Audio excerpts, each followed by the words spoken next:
I think that I shall never see a poem lovely as a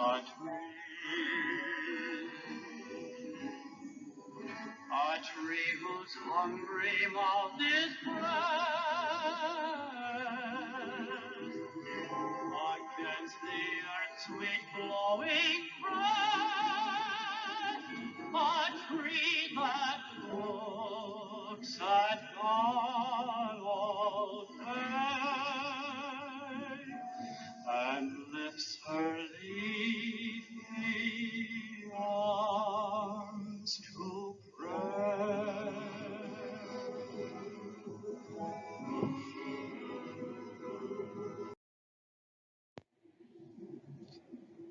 Yeah, this week the video is really more forward-looking than usual, less of a look back, though I will be looking back at what you had to say about trees, as you will see soon, which is a great poem to have a close look at. Its literary critical reception. Having a close look at its literary critical reception helps one to understand precisely this point, that is our point for the week, this business about history versus autonomy. Tobin Siebers wrote in The Ethics of Criticism that the new critics, you know something about them now, they gave poetry and by extension all art, literary and other, an independent status, liberating it from historical, biographical, and psychological requirements. They argued that the poem inhabits its own space, without support from either the author or the reader. This curious property is usually called poetic autonomy. So that's our question for this coming week. It has been our question implicitly, at least we've been preparing for this question to be asked in all its fullness through the past week. What happens when you stop thus liberating, some would say severing, the poem from history? What happens when you return the poem to history? What does it mean to return the poem to history? Hey, what is history?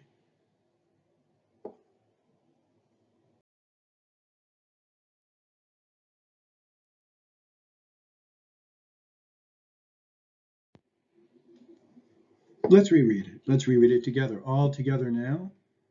Trees by Joyce Kilmer. I think that I shall never see a poem lovely as a tree whose hungry mouth is pressed against the earth's sweet flowing breast, a tree that looks at God all day and lifts her leafy arms to pray, a tree that may in summer wear a nest of robins in her hair, upon whose bosom snow has lain, who intimately lives with rain. Poems are made by fools like me, but only God can make a tree.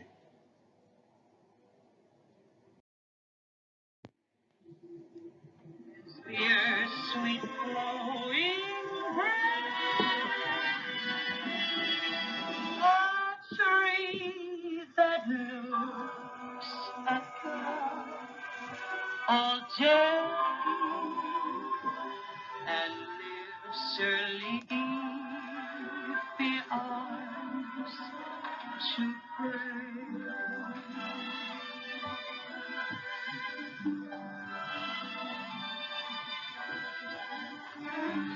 A tree that may in summer wear a nest of robins in her hair.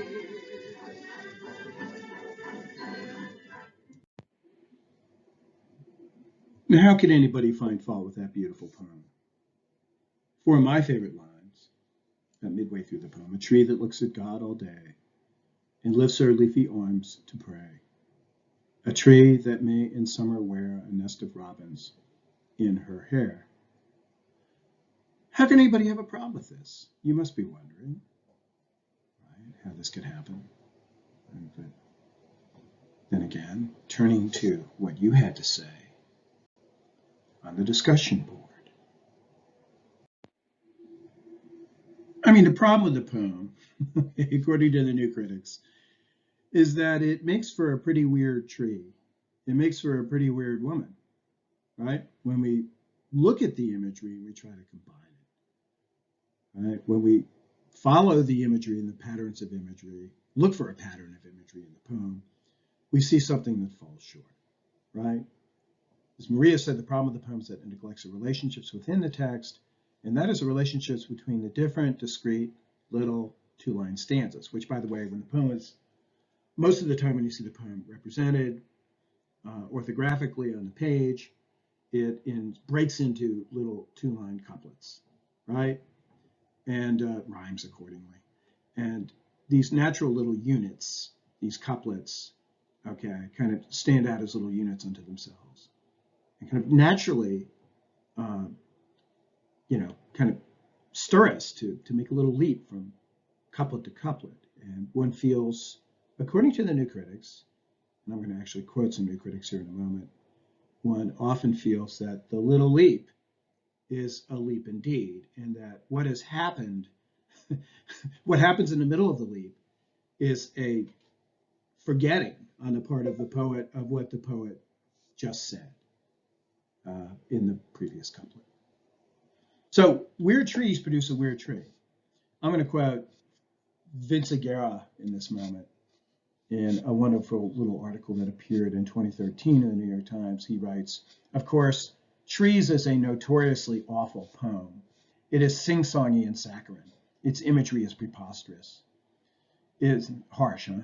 As Robert Penn Warren and Clennis Brooks pointed out in the book, Understanding Poetry, any anthropomorphic flora, quote, whose hungry mouth is pressed against the earth's sweet flowing breast, as it looks at God all day and lifts her leafy arms to pray, would be strangely deformed.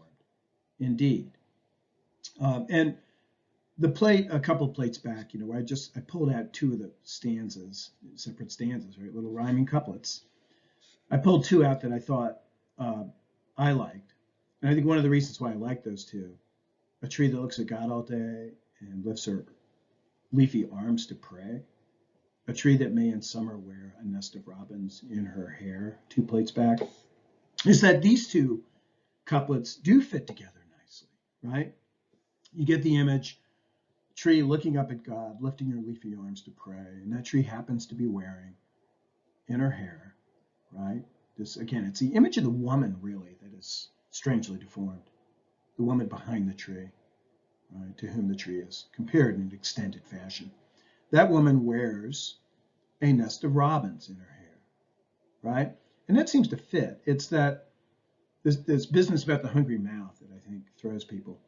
It makes them feel that there is almost a ridiculous, if you see, kind of failure of coherence as the poem continues.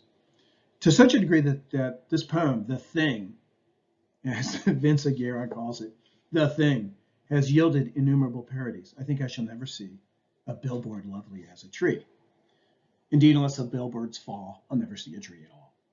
Ogden Nash, right? Song of the Open Road. Thomas Merton tweaked this fellow Trappist. He was a monk.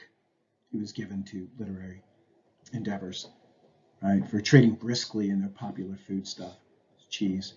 I think that we should never freeze such lively assets as our cheese. And he signed his spoof Joyce Killer Diller. And these are just the beginning. And trust me, some of them that you'll run into are a lot less polite. They're even like, just a little bit foul. Okay, but I'll leave it to you guys to find those. Yeah, what you had to say. Quote, the meaning of New Critical is described in the Norton, this approach by analyzing the text, sources, and receiver. This poem, quote, is not a well-made poem. This is Tiffany. Carly asks for clarification. Well, why not? Is it a defect? There's a defect here. Tiffany seems to be saying, is it a defect in structure, text, she's quoting Tiffany, or the content, sources? Well, most would say, and I think this is clear, and becomes clear as the discussion board continues, most would say structure, at least if we define not well made in the New Critical, henceforth NC way. NC's, New Critics, don't pay attention to sources. For example, the psychological source of the poem. Let's say it's Kilmer's relationship with his mother. Wouldn't that work? They don't go and read his letters to his mother. That's not of interest. Those letters are not of interest to a New Critic. Why not? Well, they're interested in the words on the page, the figures employed, the symbols, the patterns of imagery, the sound patterns, the rhyme scheme, the meter, lots of stuff that we've been talking about, right, in looking at the structures of sonnets, of these famous sonnets, and so on. And they judge, the judgment that they find worth passing is on the question of how well these various elements of the poem have been coordinated to produce a unified aesthetic effect. Now, trees is not, you argue, all bad. Monica, Kilmer uses great imagery, describing how beautiful the tree looks on this summer day with a nest of robins sitting on the branch. And in fact, that's one of my favorite moments in the poem as well, as I will be explaining in a moment. But she continues, that's all it does. And that's not enough. What else must it do? I think Maria nails that.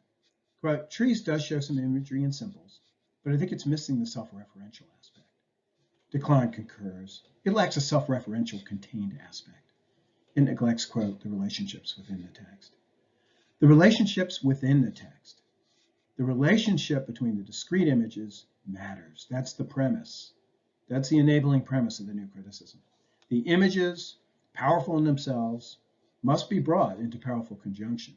And they are not in this poem. By the way, I think that the new critics would pause and celebrate the individual images if they found them powerful in their individuality, but would find that the poem falls short of what it could have been if they're not brought into powerful conjunction. Therese thinks such, as does Azariah. Brooks would appreciate the visuals of trees, but ultimately he would ask for more depth from a poem, especially compared to the London poems. Trees would appear to fall short. How does one attain depth? And I don't know that in this moment Teresa and Azariah's notion of depth is exactly the one that I'm about to put on display, but here's one that I think is appropriate to the new critical project. Perhaps one attains depth by suggesting an underlying, see the depth metaphor there, an underlying coherence in the imagery. Here, this imagery of the woman prompted by the tree. Do we have such here? We have an extended comparison of tree to woman, but is that enough? Therese nails the new critical project when she says, well, the new critical project, it says we should judge the work based on the work, not on any other factors surrounding it. She too finds powerful imagery in the poem. But one wonders whether the power depends on distinguishing the elements in the work and how they are combined, rather than on pushing past the work to one of those, quote, other factors. But only God can make a tree, it's quoted by Therese. That line speaks to a spiritual connection. And certainly it does, and a powerful spiritual connection. But if one should not believe in God, would not the poem lose power? Is the religious dimension of the poem not one of those other sources, one of those sources that points beyond? It takes us out of the poem itself as an aesthetic object. Jill, the new critics care not about the subject, in this case, let's say religious power, but, quote, the treatment of the subject. The problem of poor or at least incomplete treatment, a lack of underlying coherence, remains. Azariah, capping it off, tells us the new critics would say that the poem is simply too straightforward and simple and does not invoke any real thinking from the reader. And I think it does not invoke any real thinking, any strenuous thinking on the part of the reader, any of that kind of thinking, when we define thinking, that when we have in mind, that kind of thinking you do when you pay close attention, once again, to the aesthetic dimension of a literary text, which has all these elements going on all at the same time, which can be coordinated, right, in varying degrees or with varying degrees of talent, with varying degrees of success. And there are many who find that this poem falls short. I think they're being a little ungenerous, don't you? But they do. They feel this way, and I think many of you do as well. And let's now have a look at what Brooks and Warren had to say about the poem.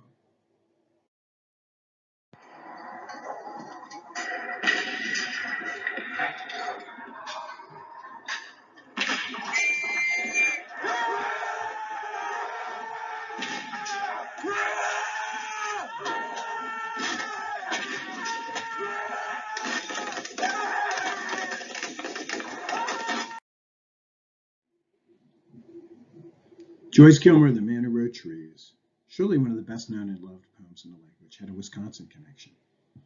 See all these historical details that are being provided by Runkle. He found a beautiful tree shaded grounds of Campion College on the prairie, much to his liking. In 1912, the busy editor, writer, and lecturer, Joyce Kilmer, he's a guy, by the way, began a correspondence with Father James Daly, a professor of English literature at Campion. which was something of a Catholic university. It developed into, or college, it developed into a firm friendship. Now I'm going to leave a sentence out here, which I'm going to supply in a moment. You'll see why. But Kilmer did not make his first visit to the Bluffside Catholic College at the confluence of the Wisconsin and Mississippi rivers until 1916. He embraced it at once. According to his secretary, John Bunker, certainly there was no visiting place to which Kilmer looked forward with such pleasant anticipation and from which he returned so physically and spiritually refreshed as Campion. Although Kilmer wrote 87 poems collected into 3 volumes, none achieved the fame of trees, a fame that saw Eastern trees vying through their human spokesman for the honor of having inspired it. Among the contenders are a white oak on the campus of Rutgers, his alma mater, a maple in Montague City, Massachusetts, oak trees surrounding his home, and so on. Okay, we could read further, and we will read further in a moment, but I think you will perceive what's going on here. We're doing some history, aren't we? We're reading history. We're looking at the history of Joyce Kilmer. We're looking at his biography, which is, of course, an element of his personal history. We're also looking, we're about to look, at history with a big H, big historical events in which he was involved. And we are already way outside, I think you would agree, way outside the frame of new critical analysis. To the extent that we have any interest in going back to the poem and reading the poem with some of these historical, psychological, conceivably even psychological, but certainly biographical and historical details in mind. So let's get that straight right up front. Now let's press on a little bit, right? Kilmer first visited Campion to lecture on the topic, The War and the Poets, in April 1916. He later delivered the Campion College commencement address on June 15, 1917, while wearing the uniform of the New York National Guard, in which he had voluntarily enlisted. Soon after returning east, he requested a transfer to the infantry and on October 31st sailed for France. The next year, on June 30th, 1918, at the age of 31, he died in action, the first American man of letters to fall in the war to end all wars, which is the name given to World War I by H.G. Wells, of all people. According to his correspondent and friend, Father Daly, remember him from Campion College? He was, quite the most distinguished and widely regretted American to fall in battle during the Great War. He's buried near the field of battle a few miles from Syringes on the river Irk. Friends and family dedicated the Kilmer Library at Campion in 1937. And there's some other details down below that I don't know are all that pertinent to our present consideration, which is, well, what? Going back to the poem, right?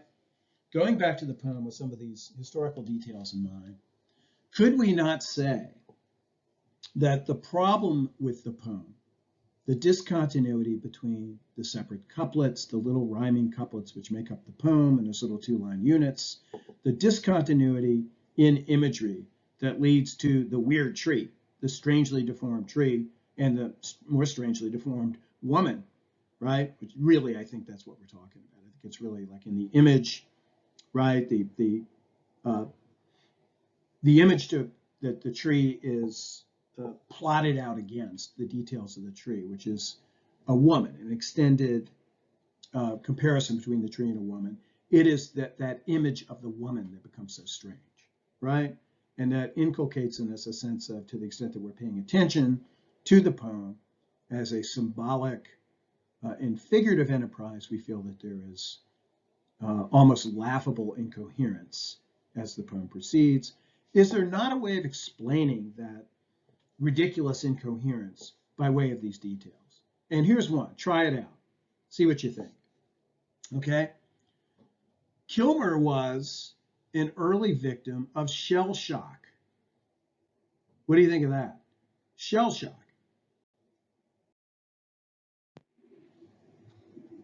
Do you see how this could work? Kilmer, a victim of shell shock.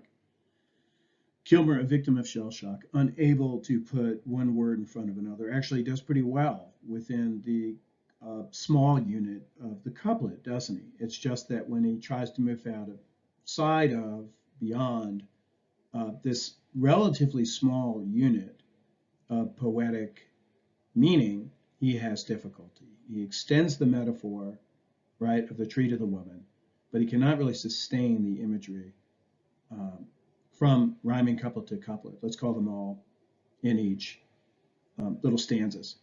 And it's as though the leap from, as we were calling them before, these little leaps between the stanzas, it's as though as he takes each leap, it's a leap that is, in a sense, dictated by the trauma that he has suffered on the battlefield. And it is, in fact, the incoherence of the battlefield, right, that is the trauma of the battlefield that is expressing itself in the very form of the poem. The incoherence of the poem becomes a powerful indicator, a powerful statement of this, right, this failure of coherence and meaning. That is, of course, one of the most conspicuous qualities, right? The chaos, one of the most specific qualities of the battlefield experience, which here has invaded the sanctified space of the poetic object and has produced a poem that might just be, in its own way, a little masterpiece.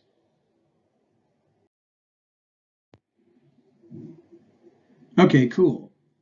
You know, that's a way of rescuing the poem by way of historical criticism from the contempt aimed at it by the new critics. Here's the problem with it, okay? Going back to that sentence that was omitted a couple of plates before, it's this little detail of historical fact. In 1913, the poem Trees appeared in the literary magazine Poetry and was almost immediately acclaimed. In other words, the poem Trees is a pre-war poem. It is not one of the post-war poems. Well, he didn't survive the war. It's not one of the poems that he wrote celebrating. It's not one of the poems that he wrote during the war. It's a poem that he wrote before he went to war. And therefore, bringing the war into the picture the way that I have is simply making an historical error that you can certainly see one making who wasn't paying close enough attention to historical sequence. Okay, so what? So what if this little exercise ends in our returning to new critical analysis as perhaps the more worthy approach to this poem? Has not the historical approach yielded benefits? We now know, for example, that Kilmer was a deeply religious man, and perhaps a deeply religious, deeply Catholic poet, one who owed his faith to a trauma different from any he suffered in the war. And this is a very interesting little historical detail that is, in fact, quite pertinent to the composition of the poem Trees. Quote, and I'm quoting Stephen Werner in his little essay, The Tragedy of Joyce Kilmer. Kilmer and his wife became Catholics in 1913, the year before he, well, actually, a couple of years after that even, it was, before he joined the war, before he joined the American Army. Kilmer and his wife became Catholics in 1913. The same year, Kilmer published Trees. Kilmer would write to Father Daly on January 9th, 1914. This is Kilmer's words. These are, I believed in the Catholic position, a Catholic view of ethics and aesthetics for a long time. But I wanted something not intellectual, some conviction, not mental. In fact, I wanted faith. Well, every morning for months, I stopped on my way to the office and prayed in this church for faith. When faith did come, it came, I think, by way of my little paralyzed daughter. Here, her lifeless hands led me. I think her tiny, still feet know beautiful paths. You understand this, and it gives me a selfish pleasure to write it down. And in fact, it is, this is a detail, a fact, a little factual detail, that in fact, Kilmer suffered this loss right about the time that he wrote the poem.